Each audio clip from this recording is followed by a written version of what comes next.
polisi itu, guys. Ya Allah. Merinding sebadan-badan. Aku dapat banget videonya. Udah. Polisinya nggak mau berhenti. Ya Allah, kasihan abang gojeknya. Kelindes kan? Bener kelindes tuh lah dari situ tuh, dari situ. Dari situ, El. Aku ngeliat banget. Ini kayaknya keseret ya? Iya, itu keseret abangnya tuh dari sini. Saya punya videonya. Ya Allah. Ya Allah. Langsung, mana abangnya? Abangnya udah dibawa. Semoga abangnya baik-baik aja. Ya Allah. Ya Allah, polisinya nggak mau berhenti. Aku deg-deg. Aku sampai...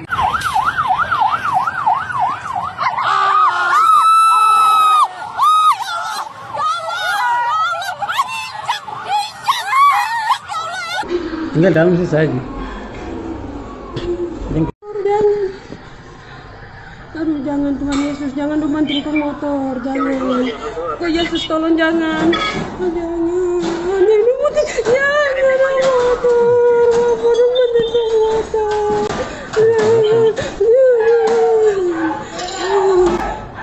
Maaf, dibanting ke motor. Takut banget.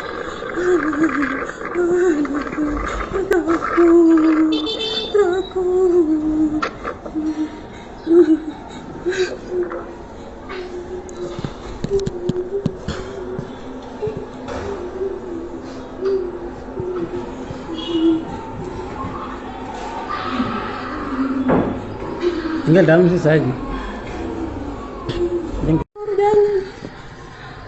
Aduh, jangan Tuhan Yesus, jangan dibanting ke motor, jangan. Oh Yesus, tolong jangan. Oh, jangan. Ini motor, jangan motor. Apa dibanting ke motor?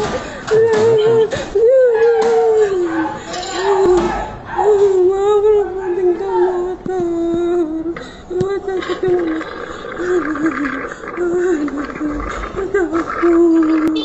Takut.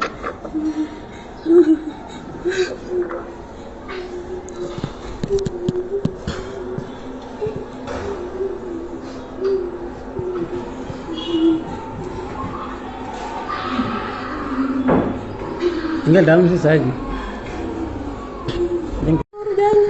Sedang tidak baik-baik saja. Undang-undang dan peraturan disusun seolah hanya berdasarkan pesanan atau sekedar spekulasi tanpa landasan yang kuat. Izin Jenderal, Indonesia kini sedang tidak baik-baik saja. Undang-undang dan peraturan disusun seolah hanya berdasarkan pesanan atau sekedar spekulasi tanpa landasan yang kuat.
kita ataupun abang-abang dan kakak-kakak kita yang ada di rumah.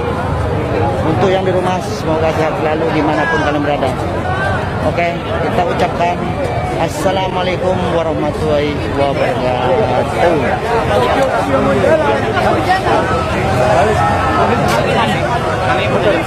Info hari ini guys, tanggal 5 bulan 9 hari Jumat sore hari ini ya, di depan gedung DPR. Info hari ini dari para mahasiswa,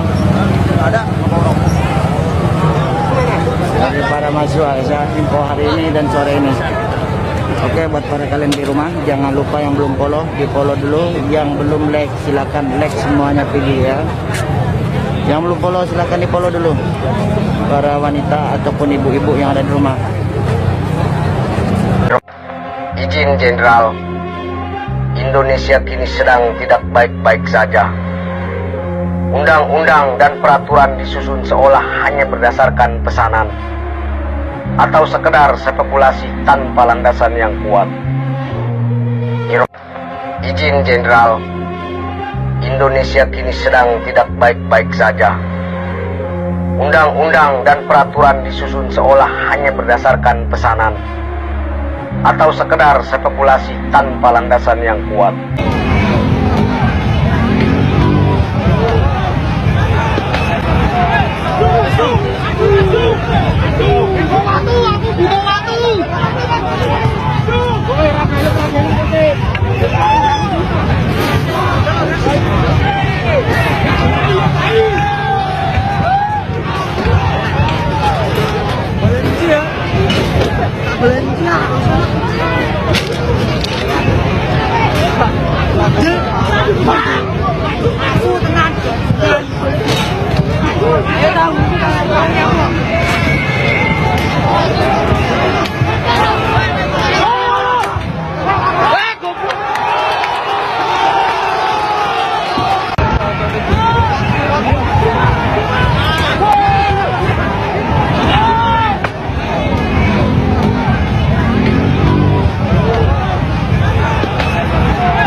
Akun bot berbayar. Namun yang paling aneh, ada stasiun TV yang tayangkan liputan demo tanpa jeda iklan. Dia hanya bisa terjadi apabila sudah dibayar untuk blocking fee. Bisa disimpulkan, demo 25 Agustus adalah cipta kondisi yang dimobilisasi dana besar dan kemampuan kontra intelijen.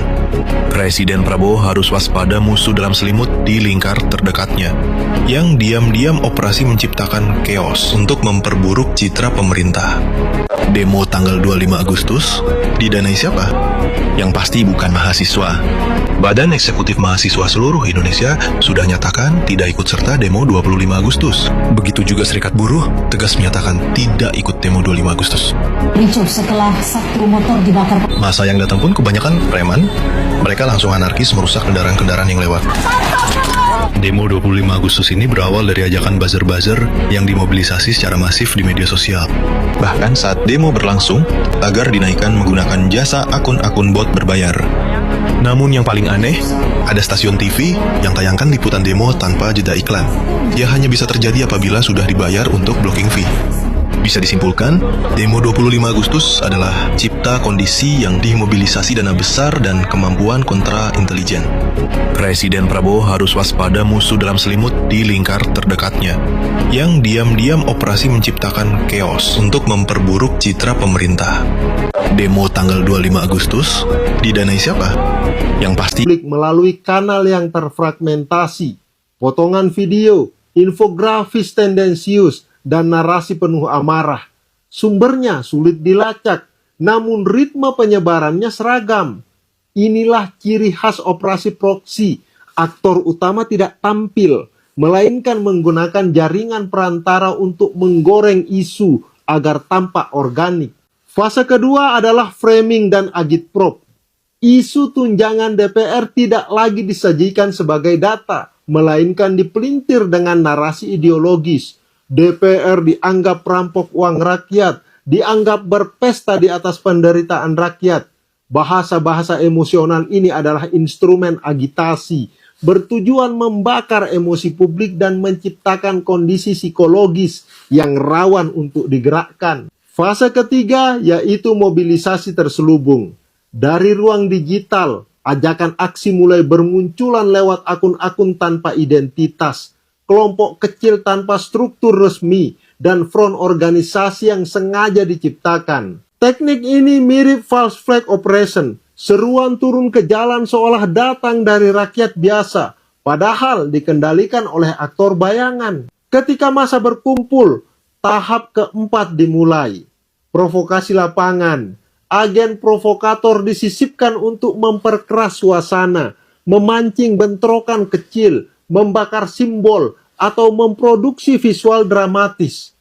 Inilah bagian dari psycho-war, perang psikologis yang targetnya bukan hanya aparat di lapangan, melainkan juga publik luas yang menonton tayangan tersebut di media sosial. Dan akhirnya masuk pada fase kelima, propaganda balik. Gambar kericuhan, slogan keras, dan narasi rakyat melawan DPR disirkulasikan ulang secara masif. Pesan utama tidak lagi tentang tunjangan DPR semata, melainkan bergeser menjadi delegitimasi terhadap DPR dan sekaligus tekanan politik terhadap pemerintah. Bagi saya, sebagai orang yang dulu hobinya demo, pola ini bukan sebuah kebetulan. Ada aktor non-formal, sebuah kekuatan yang punya jaringan, punya sumber daya dan motif politik yang menjadi sutradara bayangan.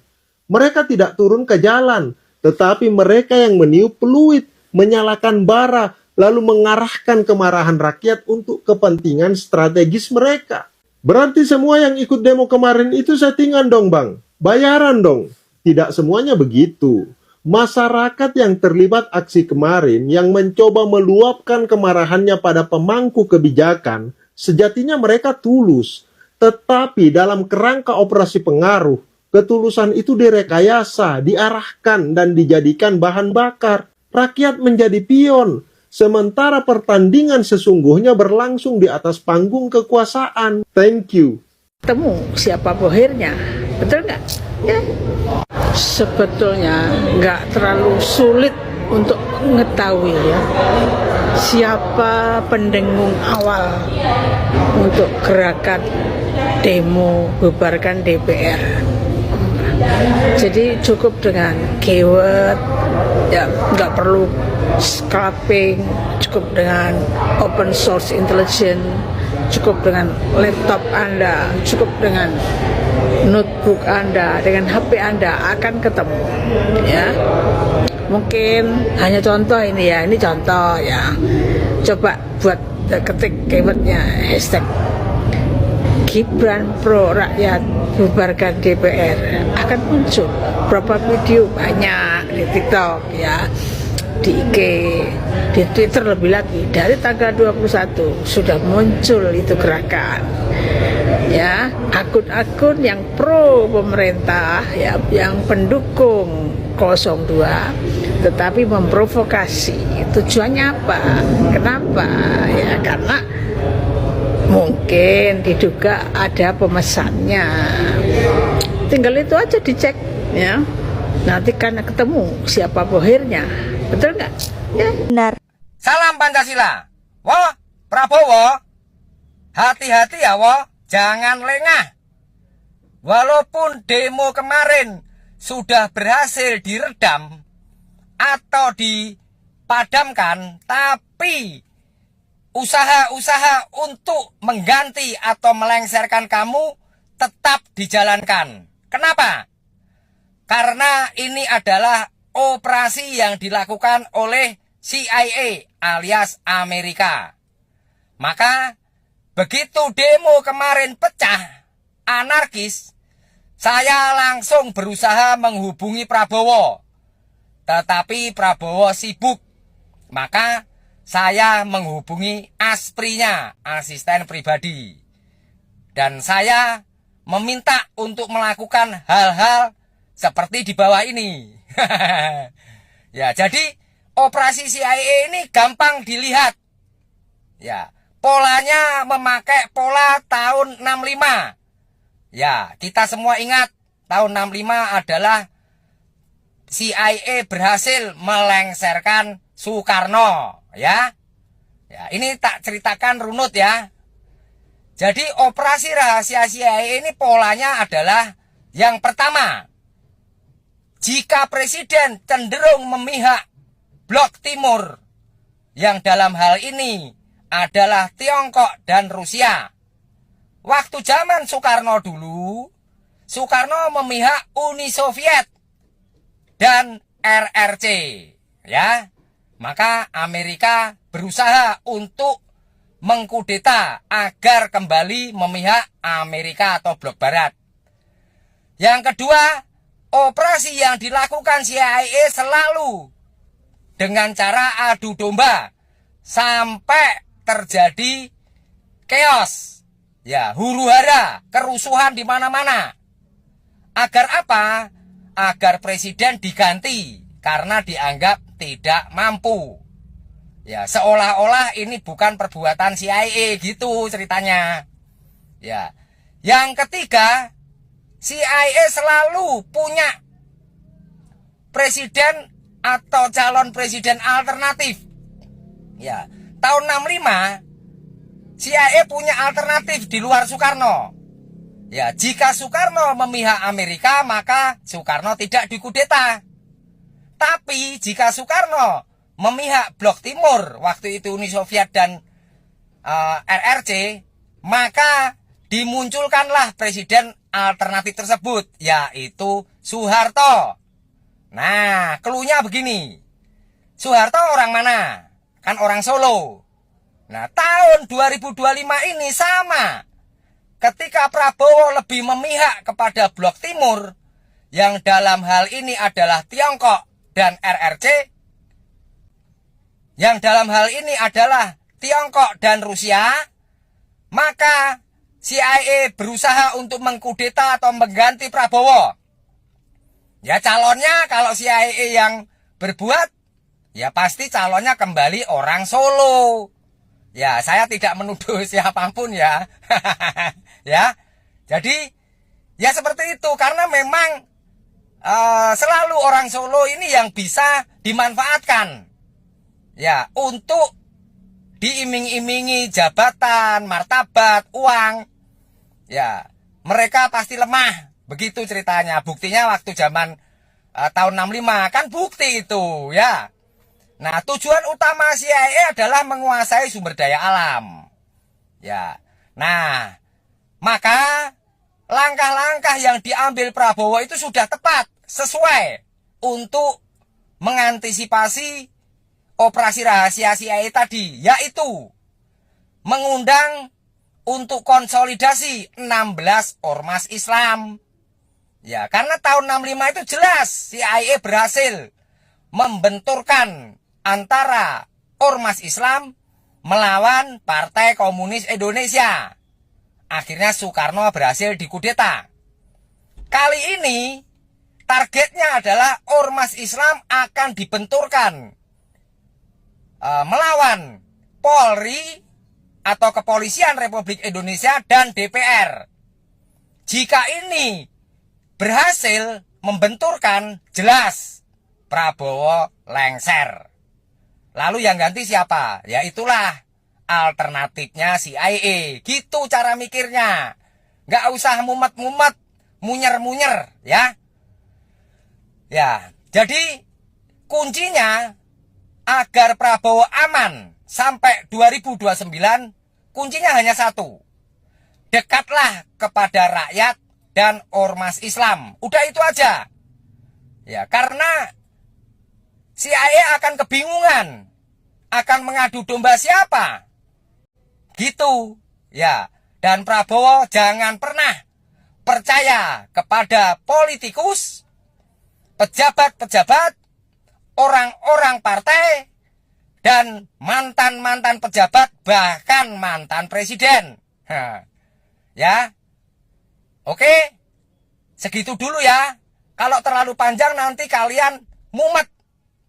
Pecah ndase. Ya. Jadi kalau kurang paham diulang-ulang lagi nih videoku. Dan kalau kalian sepakat di-share ke seluruh rakyat Indonesia agar rakyat Indonesia paham dan tidak lagi mudah diprovokasi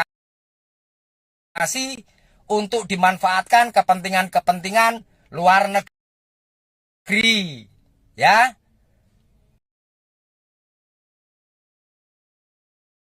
Keren nggak? Peci merah, IQ tinggi, sang Pancasila. Selalu benar, merdeka.